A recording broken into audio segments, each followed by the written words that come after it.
Oh, hi everyone, this is Musharraf Jahin, and I'm working as a B2B journalist at Financial Express. So, along with my work, I really wanted to do something better for people out there.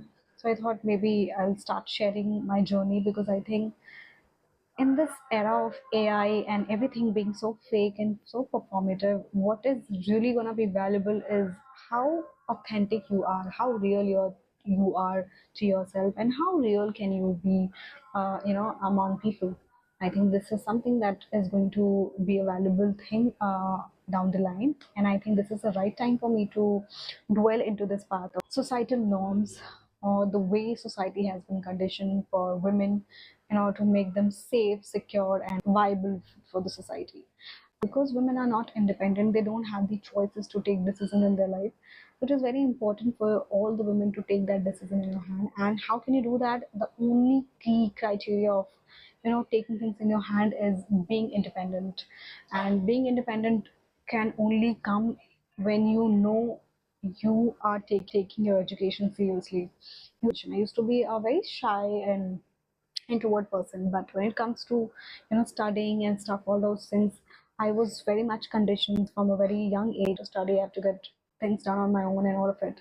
I'm really grateful for that upbringing that my family made sure that I was getting, and this is why I have always paid a lot of attention on my own welfare, my own well-being. For young brown women, it is very important to be independent on your, or for that you need to get out of your house. You really need to get out of your house as soon as possible. I remember there was this magazine used to come when I used to read newspaper and all stuff. So I used to read about the different career options and all these things, what you can do after 10th, what you can do after 12th and all of it.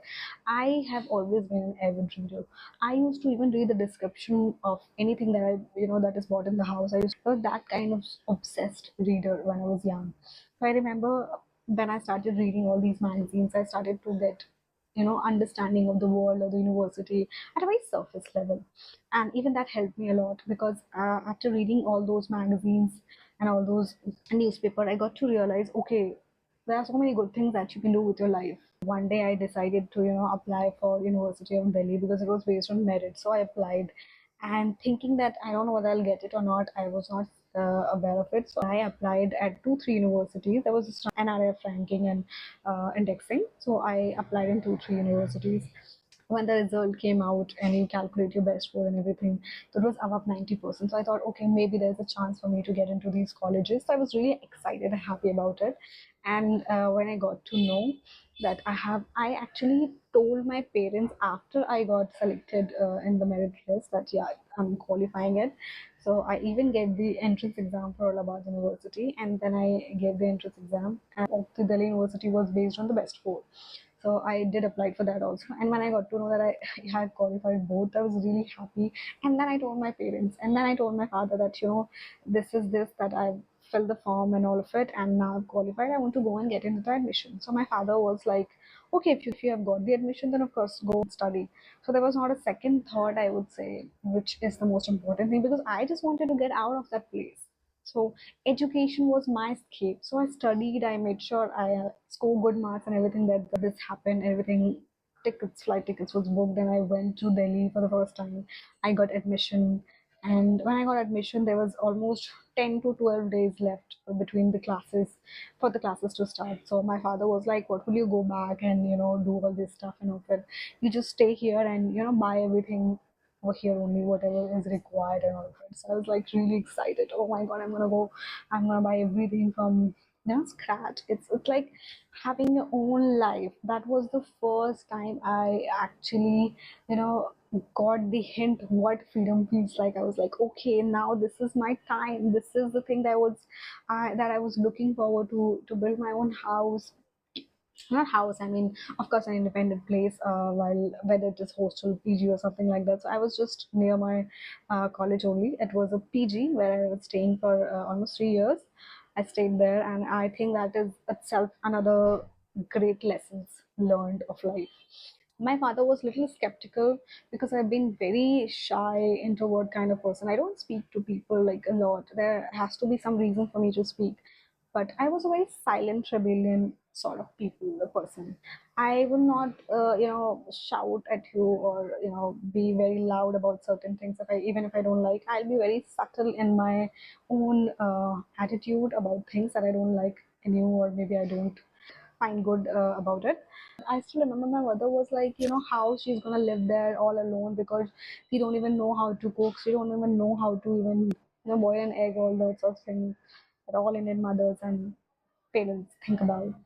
I was in this hostel, and the kind of life that I have, started witnessing was very different to what I was conditioned to believe in. When I went to college, I saw that there are so many different sort of people from different places, from different caste, religion, and all those sorts of things. I saw the ample number of diversity, and of course, University of Delhi is one of the top colleges in India. So people coming at that colleges itself is a very cream layer of people altogether. So you get to learn a lot from these people because there are so many different sort of people from different backgrounds, and then you realize that the basis of whole thing is being human. Because coming from a very slightly orthodox family, I have always been, I had a lot of friends in different communities while growing up.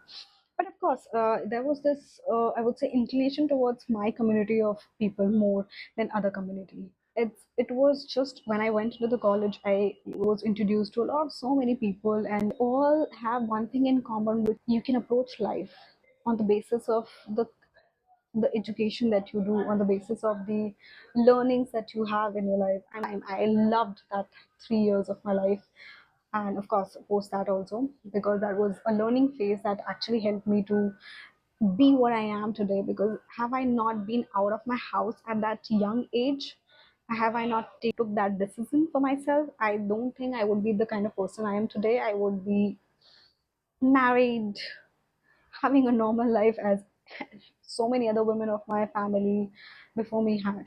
So after me, of course, I can say that there has been a great change, because I saw when I get out of my house and I started studying, and there's not a big fuss.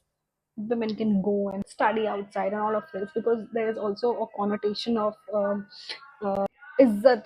Because if I do something wrong at that place, it will be taken as an example that people should not be sending their kids, the girl child especially. So I was very skeptical. I was very careful about that thing, because I was coming with a burden of societal pressure that I was believed and conditioned to believe in. So I was very clear about the things, because I always wanted to study. I also wanted to explore. My idea of freedom was to find myself, was to find what I wanted to do with my life. I've been a very nice, gentle, subtle girl altogether. So my idea of freedom is absolutely, being the best version of yourself. Making sure that you're doing something with your life that you can actually enjoy, you can talk about. I've been a very avid believer of learning life. The phase of learning never stops. What I'll say that I know it's difficult. Initially, it is very difficult for you to, convince your parents. So, in order to convince your parents, you have to make sure that you can get a hold of something, whether it is your sports that you play at your school, or whether it is your education. There has to be something meaningful that, in the eyes of your parents, in the eyes of your family, for you to decide things on your own. Until unless they see that, yeah, you are able to do that, they won't give you that chance. And it's very tough, because you have to have uncomfortable conversation with your family. And until unless you have that uncomfortable conversation, you will not be able to get what you are looking forward to. So I will say, be a rebel, but not to a point where you just want to disappoint your parents. At the end, I really feel that they also want something best out of us. So they're scared of so many things because of the conditioning and everything they have been brought into. So somehow I don't think it's entirely their fault that they want to provide with all the security, safety, and all those messes for us. There's nothing wrong in it. But yes, sticking to that measures and sticking to that upbringing and conditioning without having the faith in your child is something that I don't believe.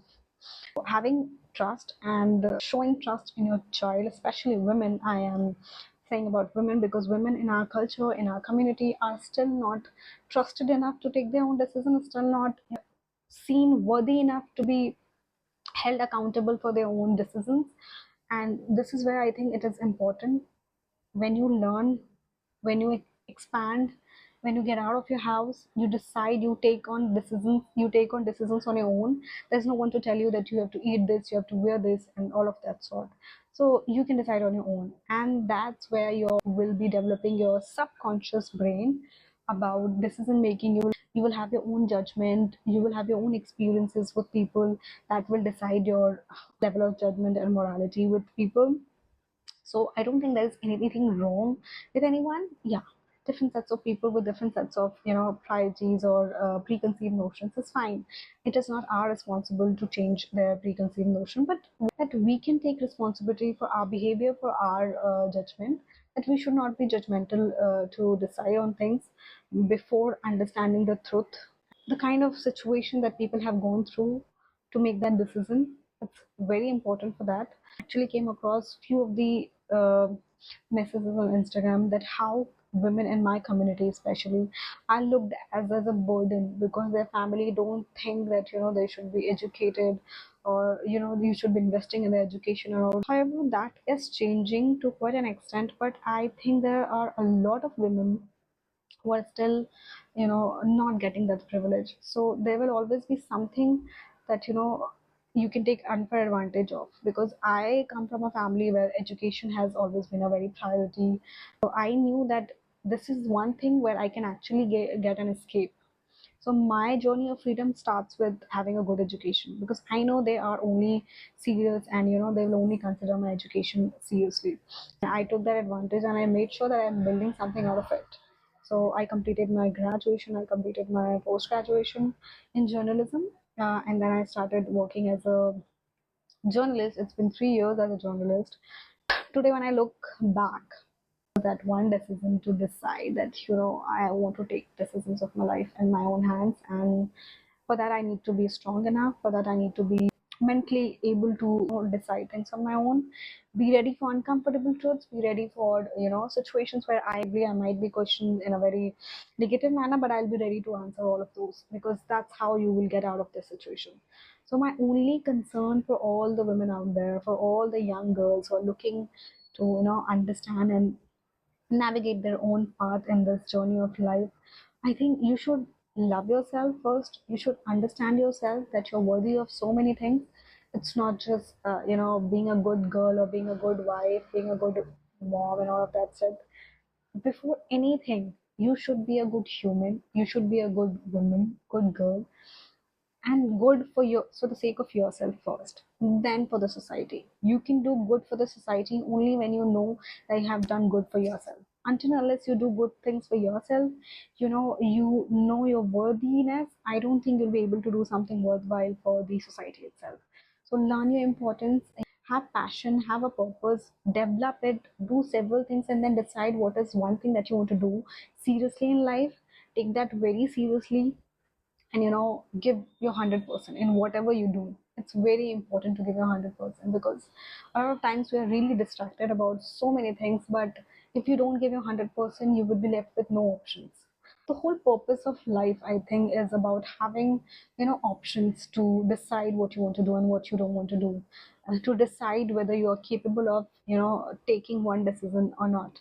So at the end, it's all the choices of your decision that will make the quality of your life, that will build the quality of your life. So make sure that decide on the things that is very important for you, which is why it is important. And of course, I'm here to keep sharing my journey of little things that is going to be helpful. So this was the journey where how I decided and how I actually navigated my journey of getting out of my house at a very young age through education, through admission in University of Delhi, and then navigating life there afterwards.